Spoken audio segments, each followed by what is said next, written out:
In the space of a few minutes, both engines of a brand new jetliner go quiet, almost at the same instant. This is TACA Flight 110, a Boeing 737-300, bound for New Orleans, with 45 people on board. The engines had passed every inspection and were rated to fly through rain, and still, inside a thunderstorm over Louisiana, they flamed out, and the airplane turned into a powerless glider over the swamps. Reaching the airport was out of the question. The captain is 29 years old, and he has been flying for a long time with only one eye. What snuffed out two independent turbines at once? And why, despite that, did not a single person die? This is the story of a disaster that managed not to happen.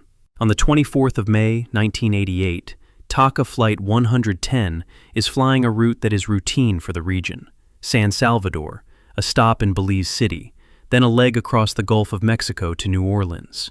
An ordinary flight, one of hundreds that cross this sky every day. The aircraft is a Boeing 737-300, registration November 75356, serial number 23,838. The machine is nearly new, with very few hours on it. Everything on a jet like this is in perfect order, which makes what is about to happen all the stranger. Under the wings are two CFM56 turbofan engines. They were certified to the standards of the United States Federal Aviation Administration, including for resistance to water ingestion. In other words, they were cleared to fly precisely because they were supposed to handle rain and difficult weather. There are 45 people on board, 38 passengers and 7 crew members, people flying to their families, for work, on their own business. None of them yet knows that this flight is about to end up in the aviation textbooks. Ahead on their course, over the Louisiana coast, a powerful storm system is building. Over the warm Gulf, fronts like this rise quickly, swell with moisture, and climb to enormous altitudes. The weather is challenging, but for an experienced crew in a sound airplane, it is workable. A few minutes after starting their descent, this flight will lose both engines and become a glider, with no thrust, over unfamiliar terrain in the middle of a thunderstorm. And to understand how 45 people came out of this alive, let us begin with the men who were sitting in the cockpit. In the left seat is the captain, Carlos Dardano, and he is only 29. By the standards of commercial aviation, for that seat, he is almost a boy. But his experience was dense. By the time of the flight, Dardano had logged 13,410 hours, of which about 11,000 were as pilot in command. He started flying early and rose fast. The reason lies in where he came from. In those years, a civil war was raging in El Salvador, and aviation there did not operate in calm commercial skies. Young pilots built up their hours quickly, in conditions that did not forgive weakness. That war is also tied to his personal scar. On one flight, Dardano came under fire, and a stray bullet cost him an eye. He lost the vision in one eye, but he kept flying and kept his clearance to work. The man who would carry TACA 110 to its conclusion had once already lived through something that would have broken many. In the right seat is the first officer, Dionisio Lopez, 48 years old, with more than 12,000 hours of flight time. It is he who, at the critical moment, will spot on the ground the thing that saves everyone. The third man in the cockpit is the Czech airman, Arturo Soli. He is monitoring the operation of an aircraft type still new to the airline, along with the crew's actions. A third pair of eyes will turn out to be invaluable. A strong, well-coordinated crew on a routine flight. Within a few minutes, their training will become the only thing 45 people on board can lean on. After takeoff from Belize City, everything went as expected. The aircraft climbed to flight level 350, 35,000 feet, and cruised smoothly toward New Orleans. The trouble began on the descent, when the airplane started down toward the coast. In front of the crew glowed the weather radar, an instrument that displays precipitation in color by its density. Green is light rain, yellow is moderate, red is the heaviest precipitation, the mark of a dangerous cell. Along their course there was plenty of green and yellow, and scattered patches of red showing through them. Pilots avoid those red cells at all costs. Inside are powerful updrafts, torrential rain, and hail. The crew could see the picture and tried to plot a path that would leave the worst of it to one side. The trouble lay in the storm system itself. Over the warm Gulf, the front turned out to be enormous and fast-changing. A corridor that looked passable on the radar could be choked by a new cell within minutes. The picture on the screen always lags a little behind what is actually happening in the sky. The descent itself added to their vulnerability. On the way down, the engines run at low thrust. The airplane is losing altitude anyway, so extra power serves no purpose. The turbines are spinning at low speed, the aircraft coasting along on its momentum at high speed. In normal weather, this is a routine setting, but low engine speed, combined with a huge mass of water ahead, would turn into a trap. An engine at idle burns at a minimum, with no reserve of heat to deal with flooding moisture. The crew did not yet know any of this. They were flying a sound airplane through difficult but not hopeless weather, guided by the colors on their radar and by their own experience. The zone ahead looked moderate, right up until the instant the airplane entered it. At an altitude of about 30,000 feet, the crew did everything that procedure called for ahead of severe weather. They switched on continuous ignition, the mode in which the engine igniters spark without pause, so the flame in the combustion chamber will not go out. They turned on the anti-ice system, the usual measures before entering a zone of precipitation. And then, the airplane dove into something no procedure had ever accounted for. First, a deluge slammed into the aircraft, not rain but a solid wall of water. Then, for some 30 seconds straight, hail hammered against the skin. The figures that investigators would later reconstruct are hard to take in. The water content of the cloud was estimated at 25 to 30 grams per cubic meter of air. Converted, that comes to about 30 inches of rain per hour, nearly 800 millimeters. An ordinary downpour looks like a single drop next to that. A level 4 thunderstorm, one of the highest categories of intensity. Inside a cell like that, the air is saturated with water and ice, which updrafts hurl to great heights where it turns into hail. And here, the trap of the descent sprang fully shut. An engine is controlled fire, and the flame inside it must burn without interruption. But the turbines were running at idle, with minimal flame in the chamber, while more moisture was flying in than the chamber could evaporate and push out. The cold mass of water and melting hail quenched the fire faster than it could recover. 2 CFM56 engines, 2 completely independent systems, different wings, their own fuel, their own electronics. They are deliberately kept separate so that the failure of one cannot reach the other. But now, both turbines met the same wall of water at the very same instant, and both lost in exactly the same way. The climax came at an altitude of about 16,500 feet. Almost simultaneously, both turbines went out. In aviation terms, this is a flameout, the loss of the flame in the combustion chamber. The engine still spins on inertia, but there is no fire inside, and it produces no thrust. A dual flameout in flight is an extremely rare event. The entire logic of a twin-engine airliner rests on the assumption that such a coincidence is all but impossible. Pilots are trained for years to handle the failure of one engine. For the loss of both at once, there is neither a simple procedure nor any margin of time. With the engines stopped came a second blow. The turbines drive the generators that power the aircraft. When both quit, the airplane lost its main electrical supply. Some instruments went dark or switched to emergency power. In place of the steady hum, a wrong kind of silence settled over the cockpit.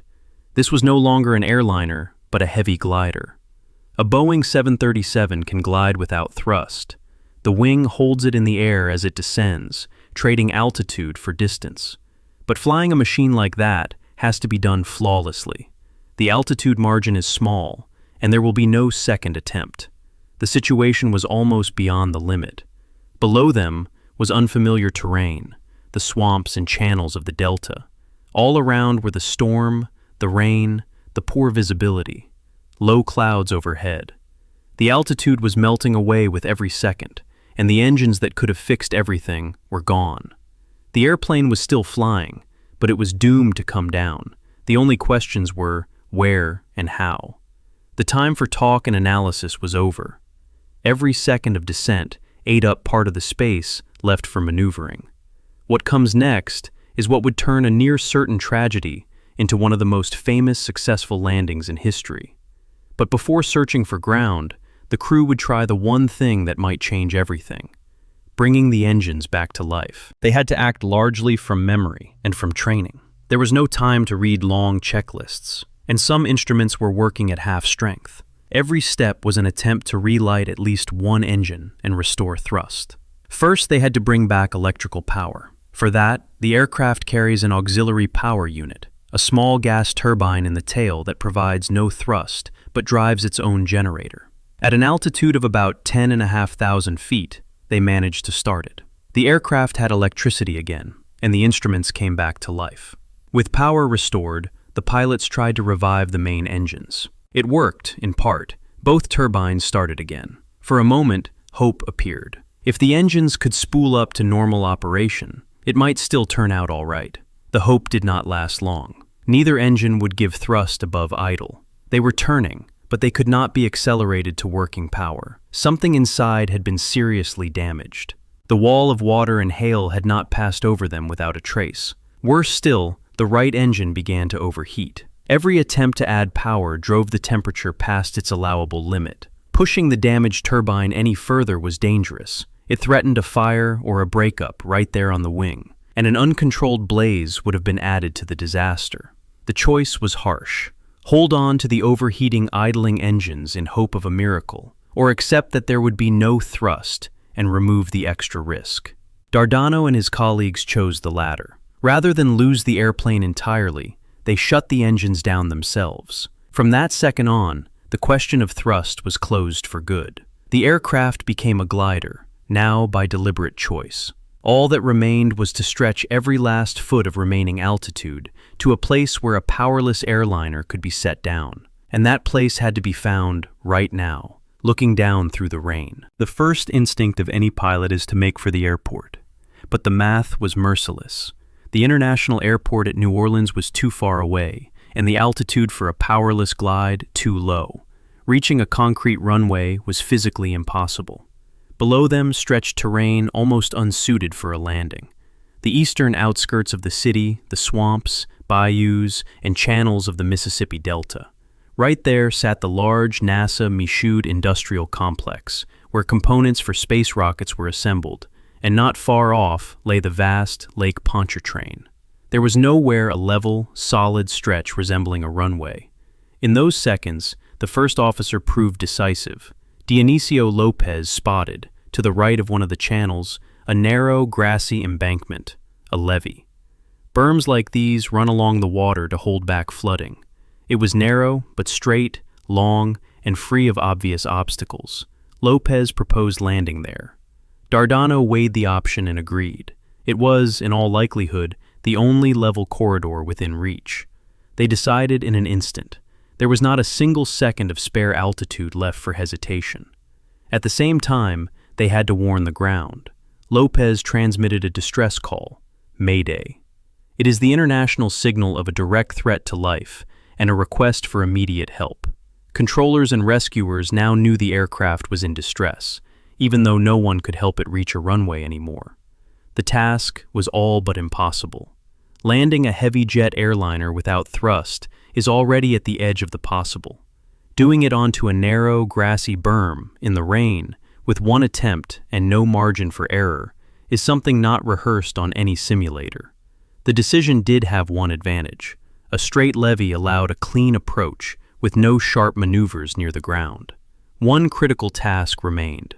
To hit the narrow target precisely, they had to carefully bleed off the excess altitude and speed, and do it all without a single working engine. To fit onto the narrow embankment, Dardano used a technique called a side slip. The aircraft is set slightly sideways to the airflow. One wing lowered, the nose deflected the other way. That way, the airplane loses altitude faster than usual, but does not gain speed.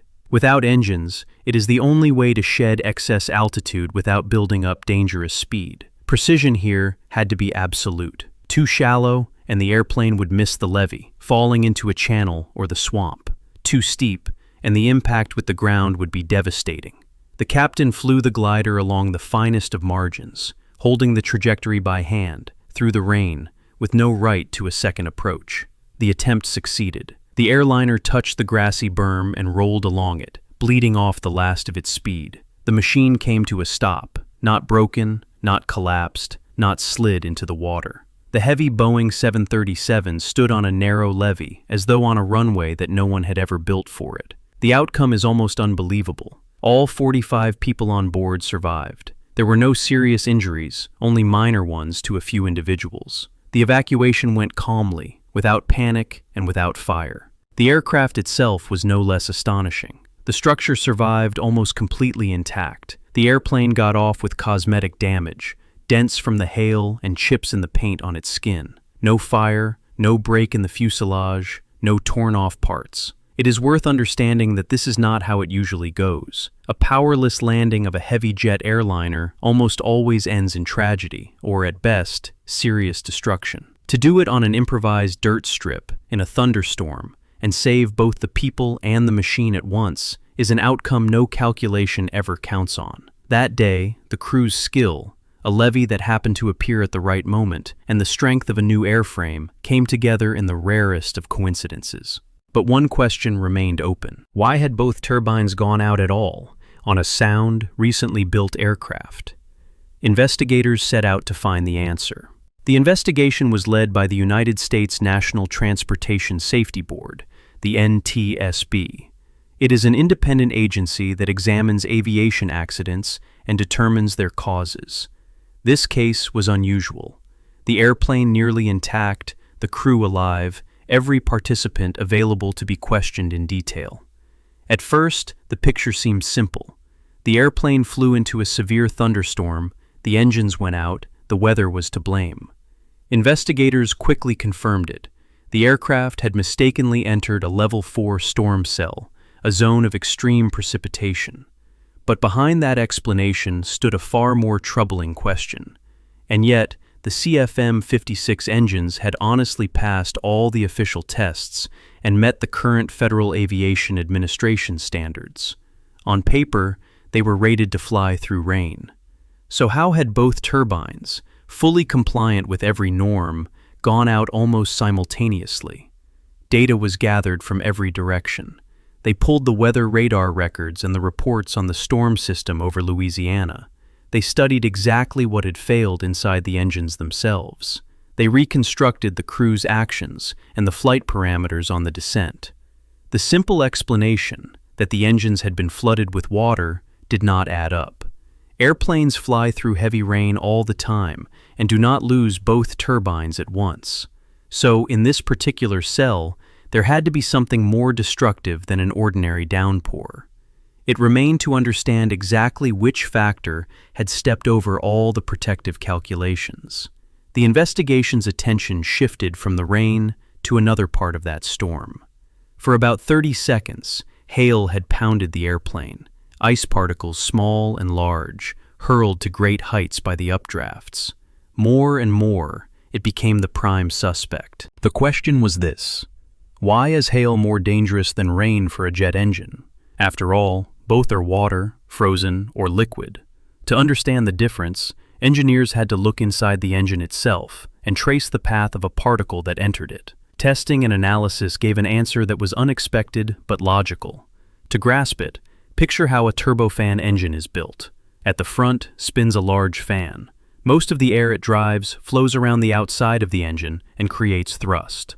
Only a smaller portion enters the very heart, the hot core, where the fuel is burned. The engine handles rain reasonably well. The droplets are light. The airflow catches them up and mostly throws them out, past the core. Little of it reaches the combustion chamber. With hail, it is a different story. The experiments showed that hail penetrates the active zone of the engine far better than rain. Solid hailstones are heavier and denser than droplets. They slip more easily between the fan blades and fly straight into the hot core. Some of it bounces off the central spinner and also heads deeper, past the protecting flow. As a result, far more cold moisture reaches the combustion chamber than with any rain. Now overlay the descent setting onto that. The engine was running at low speed, its flame burning at a minimum. The stream of ice and water simply put out that weak fire.